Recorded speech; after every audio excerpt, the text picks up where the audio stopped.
అనుకున్నట్టే అయింది. బొత్స అనుమానించినట్టే జరిగింది.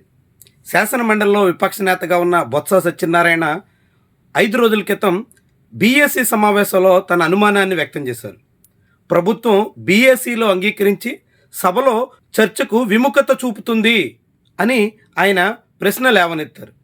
వెంటనే మండలి చైర్మన్ జోక్యం చేసుకుని దాంతోపాటుగా శాసనసభ వ్యవహారాల శాఖ మంత్రి పయ్యావుల కేశవ్ కూడా మాట్లాడుతూ బీఎస్సీలో చర్చించిన తర్వాత దానికి తగ్గట్టుగానే సభలో వ్యవహరిస్తాం, తాము మాట మార్చే అవకాశమే లేదు అంటూ పేర్కొన్నారు.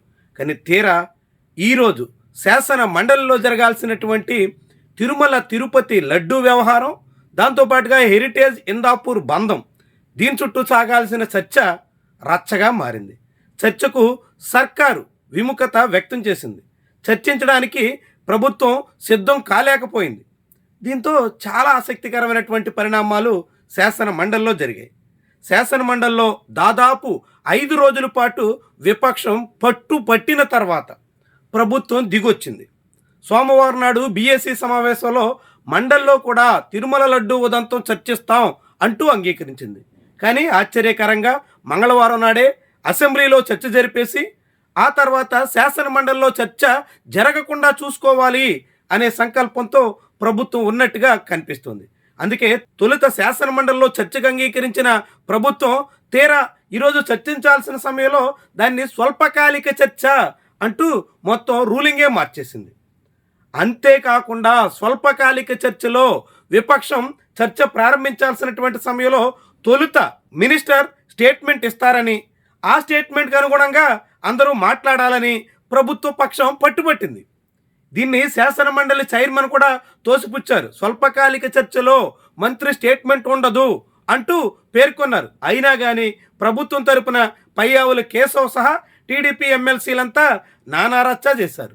దీనికి విపక్ష నేత బొత్స సత్యనారాయణ అభ్యంతరం పెట్టినప్పటికీ బీఎస్సీలో చర్చించిన దానికి భిన్నంగా మీరు వ్యవహరిస్తున్నారు అంటూ మాట్లాడినప్పటికీ వెనక్కి తగ్గేదే లేనట్టుగా ప్రభుత్వం సాగింది. మొత్తంగా చర్చ సాగకూడదు అనే ఉద్దేశాన్ని మరోసారి చాటుకున్నట్టు అయింది. గత వారమంతా ఈ తిరుమల లడ్డు, ఇందాపూర్ హెరిటేజ్ బంధం, వీటి మీద చర్చ జరగకుండా అధికార పక్షమే అడ్డుపొల్లేసింది. శాసన మండలి ఒకరోజు జరగకపోయినా పర్వాలేదు, కానీ అసలు చర్చ జరిగితే ఎక్కడ భాగోతం బయటపడుతుందోననేటువంటి ఆందోళన ప్రభుత్వం వైపు నుంచి కనిపించింది. అది ఎప్పటికీ కొనసాగుతున్నట్టుగా ఈరోజు జరిగినటువంటి పరిణామాలు చాటుతున్నాయి.